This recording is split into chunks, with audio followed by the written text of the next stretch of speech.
في ناس كده مهمتها نقل الكلام وإضافة كلام على الكلام. لو ما كانش يحط بصمته في الكلام ما ينقلش الكلام كما كان. وفي كلام أساسا ما ينفعش إن هو يتنقل منك لشخص تاني. يعني افترضنا إنك سمعت كلمة مش جيدة على ابنك ولا بنتك ولا صديقك ولا حد معاك، لازم أن يبقى عندك عقل. الكلمة اللي تعمل مشكلة ما تقولهاش. الكلمة اللي تخلي اتنين يزعلوا من بعض انت ما تخرجش منك. مش كل الكلام اللي تسمعه لازم تقوله. مش كل الحاجات الغلط اللي بتشوفها قدامك تروح تبلغها للأشخاص الآخرين.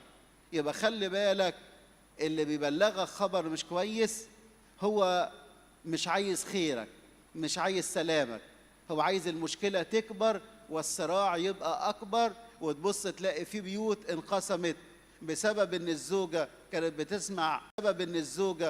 بتسمع كلام مامتها وبتسمع كلام أهلها وهو منتمي لأهله، وحصلت المشاكل، وده يقول أصل فلان قال ودي تقول أصل فلانة قالت، وتبص تلاقي البيوت تفككت والبيوت انقسمت، والزوج بقى منفصل عن الزوجة، والأولاد مفيش رقابة عليهم، والبيت بقى ضايع بسبب الانفصال.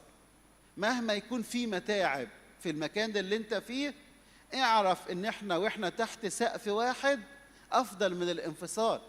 انت ما تعرفش الانفصال ده مشاكله ايه. يعني ما تفتكرش ان عندك مشاكل في البيت او عندك متاعب في البيت الحل ان انت تنفصل.